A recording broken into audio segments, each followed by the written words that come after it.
নমস্কার বন্ধুরা, আমার চ্যানেল পূজা কুকিং ওয়ার্ল্ডে সবাইকে স্বাগত। আজ 25শে ডিসেম্বর। তো সবাইকে আমার তরফ থেকে মেরি ক্রিসমাস আর অ্যাডভান্স হ্যাপি নিউ ইয়ার। তো ক্রিসমাস আর হ্যাপি নিউ ইয়ারের এই সময়টাতে আমরা কিন্তু সকলেই দোকান থেকে কেক কিনেই থাকি। আর যারা বাড়িতে কেক বানাতে পারেন তারা তো এই সময়টাতে বাড়িতে কেকও বানিয়ে থাকেন, যাতে করে বাড়ির সবাইকে তারা খুশি করে ফেলতে পারেন। তো তাই জন্যই আমিও আজকে আপনাদের সকলের জন্য নিয়ে চলে এসেছি Christmas special eggless cake recipe. তো আজকের এই কেকের রেসিপিটা দেখে আপনারাও বাড়িতে খুব সহজেই কেক বানিয়ে ফেলতে পারেন ক্রিসমাসের দিন কিংবা নতুন বছরের শুরুতে, আর বাড়ির সবাইকে খুশি করে ফেলতে পারবেন সেই কেক খাইয়ে। তো চলুন তাহলে কেকের রেসিপিটা শুরু করা যাক। আর কেকের রেসিপিটা শুরু করার আগে প্রতিবারের মতো আপনাদের কাছে একটা রিকোয়েস্ট রাখবো যে যারা এখনো পর্যন্ত আমার চ্যানেলটা সাবস্ক্রাইব করেননি তারা এখনই আমার চ্যানেলটা সাবস্ক্রাইব করে নিন। আর সাবস্ক্রাইব বাটনের পাশে যে বেল বাটনটি রয়েছে সেটাতেও প্রেস করে অল টাইম অন করে রাখবেন, তাতে করে আমি যখনই ভিডিও আপলোড করব আপনাদের কাছে সেই ভিডিওর নোটিফিকেশন খুব তাড়াতাড়ি করে পৌঁছে যাবে। তো রেসিপিটা শেষ পর্যন্ত দেখতে থাকুন। তো ক্রিসমাস স্পেশাল এগলেস এই কেকের রেসিপিটা বানানোর জন্য প্রথমেই আমি এখানে একটা মিক্সিং বোল নিয়ে নিচ্ছি। এবার এই মিক্সিং বোলের মধ্যে প্রথমে নিয়ে নিচ্ছি 1/4 কাপ সাদা তেল, আর এর সাথে এখন নিয়ে নিচ্ছি 2/3 কাপ চিনি গুঁড়ো। আমি এখানে রান্নার যে চিনি সেইটাকেই গুঁড়ো করে রেখে দিয়েছিলাম, তো সেই চিনি গুঁড়োটা এখানেতে নিয়ে নিলাম। এখন চিনি গুঁড়ো আর তেলটাকে খুব ভালো করে একসাথে মিশিয়ে নিচ্ছি। খুব ভালো করে চিনি গুঁড়ো আর তেলটা একসাথে মেশানো হয়ে গেলে এখন আমি এর মধ্যে দিয়ে দিচ্ছি 2/3 কাপ মিল্ক। মানে এখানে আমি চিনি গুঁড়ো নিয়েছিলাম 2/3 কাপ, তো মিল্কও নিলাম 2/3 কাপ। তো মিল্কটা দেওয়ার পরেতে আবারও একসাথে খুব ভালো করে সমস্ত কিছু মিশিয়ে নিচ্ছি। খুব ভালো করে এখানে মেশানোর কাজটা করতে হবে যাতে করে চিনিগুলো মেল্ট হয়ে যায়। তো চিনিগুলো মেল্ট হয়ে যাওয়া পর্যন্ত এখানে কিন্তু আমাদেরকে মেশাতে থাকতে হবে।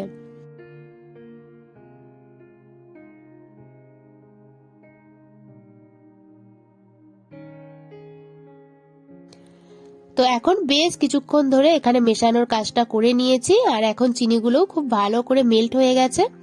তো এখন আমি এর মধ্যে দিয়ে দিচ্ছি 1 কাপ ময়দা, এর সাথেই দিয়ে দিচ্ছি 1/2 চামচ বেকিং পাউডার।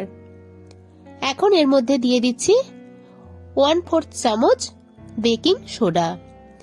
বেকিং পাউডারটা কিন্তু আমাদের বেশি দিতে হবে, আর বেকিং সোডাটা কিন্তু আমাদেরকে তার তুলনায় মানে বেকিং পাউডারের তুলনায় কম দিতে হবে।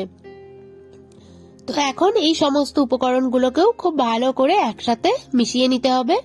আর মেশানোর কাজটা কিন্তু খুব ভালো করে করতে হবে। যত ভালো করে মেশানোর কাজটা হবে ততই কিন্তু কেকটাও ভালো হবে।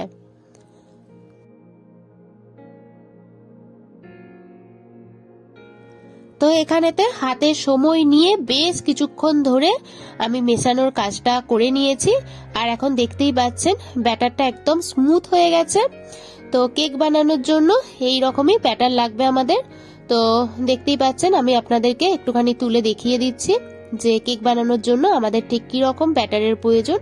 তো এই ব্যাটারটা একদম পারফেক্ট আমাদের কেক বানানোর জন্য। তো চলুন তাহলে এবারে এইটাকে আমি সাইডে রেখে দিই। আর এইদিকে আমি নিয়ে নিচ্ছি একটা অ্যালুমিনিয়াম ফয়েল। আজকে এই অ্যালুমিনিয়াম ফয়েলের মধ্যে আমরা কেকটা বানিয়ে নেব। অ্যালুমিনিয়াম ফয়েলটাকে রেডি করে নিতে হবে। তার আগে আমি যেটা করে নেব সেটা হচ্ছে একটা কড়াই বসিয়ে দিচ্ছি, যে কড়াইটার মধ্যে আমি আজকে কেকটা বানিয়ে আপনাদেরকে দেখাবো। তো কড়াইয়ের মধ্যে এখন আমি একটা স্ট্যান্ড নিয়ে নিচ্ছি, আর এটাকে ঢাকা দিয়ে মানে কড়াইটাকে 5 মিনিটের জন্য প্রিহিট করে নিচ্ছি। কড়াইটা ওইদিকেতে যতক্ষণে প্রিহিট হচ্ছে ততক্ষণে আমরা কেক বানানোর বাকি প্রসেসগুলো সেরে নেব। তো এখানে আগেতেই অ্যালুমিনিয়ামের ফয়েলটা নিয়ে নিয়েছিলাম। তো এবারে অ্যালুমিনিয়ামের ফয়েলটাকে আমরা রেডি করে নেব কেক বানানোর জন্য। তো ফয়েলটাকে রেডি করে নেওয়ার জন্য ফয়েলের মধ্যে সাদা তেল নিয়ে তেলটাকে ব্রাশের সাহায্যে ফয়েলটার চারিদিকে খুব ভালো করে এইভাবে লাগিয়ে নিতে হবে। এবারে এর মধ্যে নিয়ে নিচ্ছি 1 চামচের মতো ময়দা। ময়দাটা দিয়ে অ্যালুমিনিয়ামের ফয়েলটাকে একদম পারফেক্টলি রেডি করে নেব কেক বানানোর জন্য। তো ঠিক এইভাবে অ্যালুমিনিয়ামের ফয়েলটাকে রেডি করে নিতে হবে কেক বানানোর জন্য। তো এখানে রেডি হয়ে গেছে অ্যালুমিনিয়ামের ফয়েলটা কেক বানানোর জন্য। এবারে কেকের ব্যাটারের মধ্যে আমি নিয়ে নিচ্ছি অল্প পরিমাণে কাজু বাদাম আর কিশমিশ।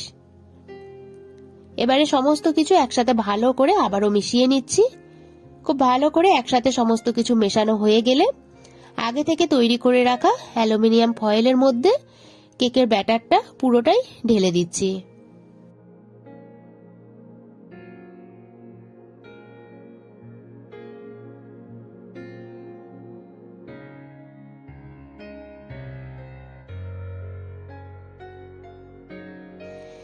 এবারে ফয়েলটাকে ধরে একটুখানি ঝাঁকিয়ে নিচ্ছি যাতে করে এর মধ্যে কোনো রকম এয়ার বাল্ব ঢুকে থাকলে সেইগুলো এই সময়টাতেই বেরিয়ে যায়।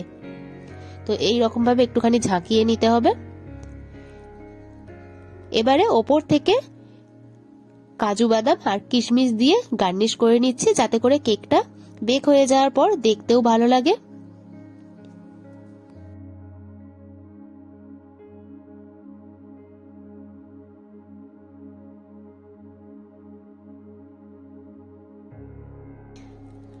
তো এইখানেতে এটা রেডি। তো চলুন এবারে কেকটা বেক করে নেওয়া যাক।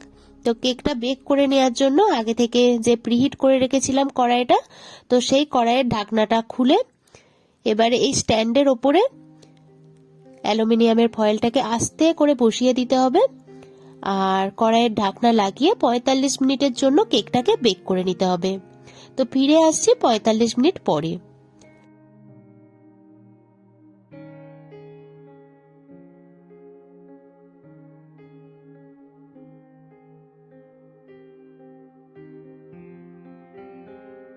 তো 45 মিনিট পরে দেখতেই পাচ্ছেন কেকটা কত সুন্দর বেক হয়েছে। তো এখন আমি একটা টুথপিক দিয়ে কেকটাকে চেক করে নেব কেকটা ঠিকঠাক রেডি হয়েছে কিনা। তো দেখতেই পাচ্ছেন টুথপিকটা একদম পরিষ্কার বেরিয়ে এসেছে, তার মানে কেকটা একদম পারফেক্টলি বেক হয়েছে। আর তাছাড়া কেকের ওপরটা দেখেও বোঝা যাচ্ছে যে কেকটা কত সুন্দর আর পারফেক্টলি বেক হয়েছে।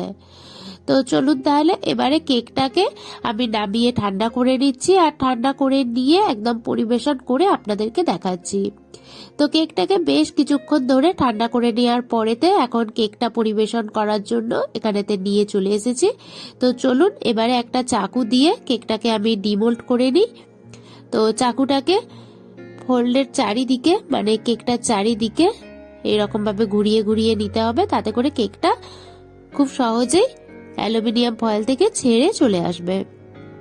তো চলুন তাহলে কেকটাকে আমি ডিমোল্ড করে নিই। ডিমোল্ড করে কেকটাকে আমি আপনাদেরকে কেটেও দেখাবো।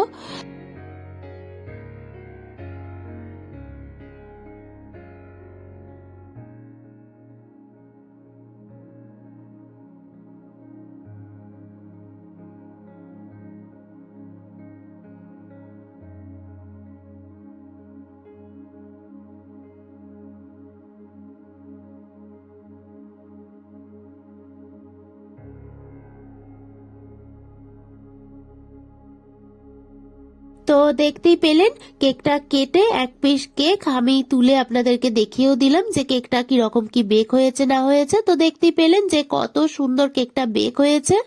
তো এই ক্রিসমাসে কিংবা নতুন বছরের শুরুতে আপনারাও যদি আমার এই রেসিপিটা দেখে কেউ কেক বানিয়ে থাকেন তাহলে কিন্তু আমাকে কমেন্ট বক্সে কমেন্ট করে লিখে জানাতে ভুলবেন না যে আপনাদের বাড়িতে বানানো কেকের রেসিপিটা কিরকম হয়েছে, মানে কেকটা বানিয়ে খেতে কিরকম হয়েছে সেটা আমাকে কমেন্ট বক্সে কমেন্ট করে লিখে জানাতে একদমই ভুলবেন না। তো চলুন তাহলে আজকের মতন এই রেসিপিটা এতটাই রাখছি। আর রেসিপিটা শেষ পর্যন্ত দেখার জন্য আপনাদের সবাইকে অসংখ্য অসংখ্য ধন্যবাদ। তো আবারও আপনাদের সাথে আমার দেখা হচ্ছে নতুন কোনো রেসিপির সাথে। ততক্ষণ পর্যন্ত আপনারা সবাই ভালো থাকবেন, সুস্থ থাকবেন।